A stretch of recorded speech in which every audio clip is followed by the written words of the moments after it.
We've been following the Department of Government Efficiency as they have been aiming to trim the fat at federal agencies across the board.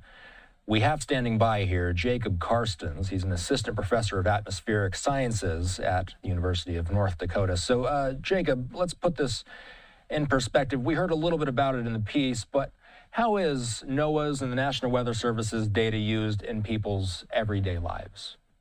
Yeah, so a lot of things I've seen on social media, for example, have been, but I have a weather app or something along those lines.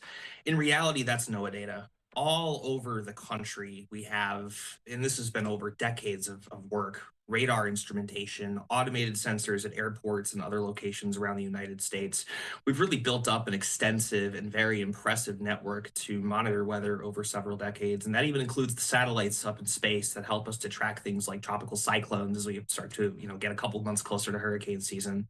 So really, so much of what you see outside of grassroots efforts, and of course some instrumentation set up by private companies around the country, NOAA is really at the core of our entire forecasting operation. So, about 10% of NOAA's workforce was cut, according to the AP. Do you know people who were cut? Do you know what kind of positions were eliminated? What have you heard personally? Yeah, so I do know a few people personally who are among the cuts, and includes people who had recently graduated with their degrees and started their dream positions, frankly, at National Weather Service offices around the country.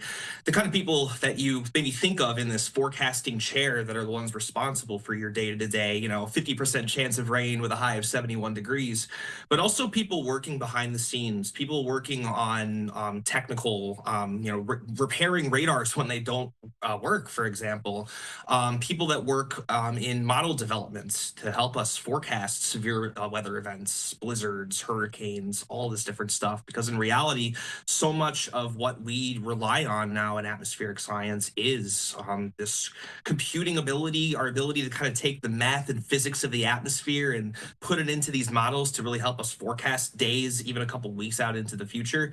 Really, all steps of or all parts of that chain have been affected by this and are really instrumental to the work that the numbers that you see on a day-to-day basis and the decisions that influences you to make. So, I know this is your first semester teaching there. What is it that people should know about your industry? This is a bustling industry. A lot of people that work as meteorologists love what they do. Is it commonly known in these circles that these agencies already felt short-staffed to begin with? Yeah, I'd say so. Frankly, my original goal when I started my time as an undergraduate student in meteorology was to work for the National Weather Service. And then I learned about the work schedules they have. It's not the most glamorous position out there. It's, you're working shifts. It can be a bit of a strain, difficult to move to a new place and really get accustomed to kind of an irregular lifestyle than maybe what you're accustomed to previously.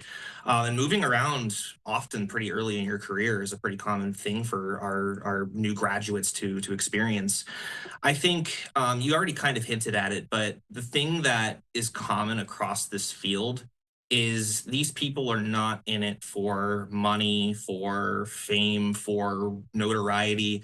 These are people that do what they do because of some combination of either fascination with the world around them or, and really, I think most importantly, wanting to genuinely help the people around them. So many people come into this field because they had some big event that shaped their lives earlier on. Maybe a tornado that hit near their house, or maybe a hurricane or a blizzard that happened that really helped them realize what the power of weather is and the influence that meteorologists can have to really, enhance safety and frankly enhance the US economy. That's part of the National Weather Service's mission statement, for example.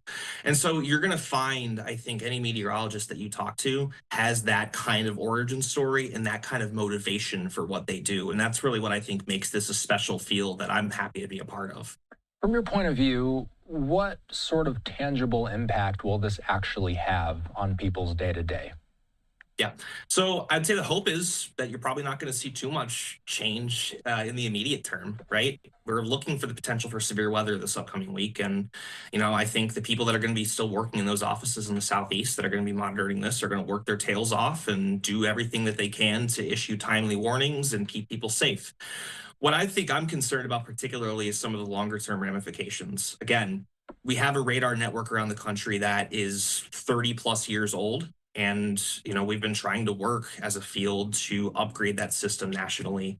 And you heard in the earlier report about technicians that are no longer going to be able to, go to work when an instrument breaks down that's essential for us to track severe weather, for example.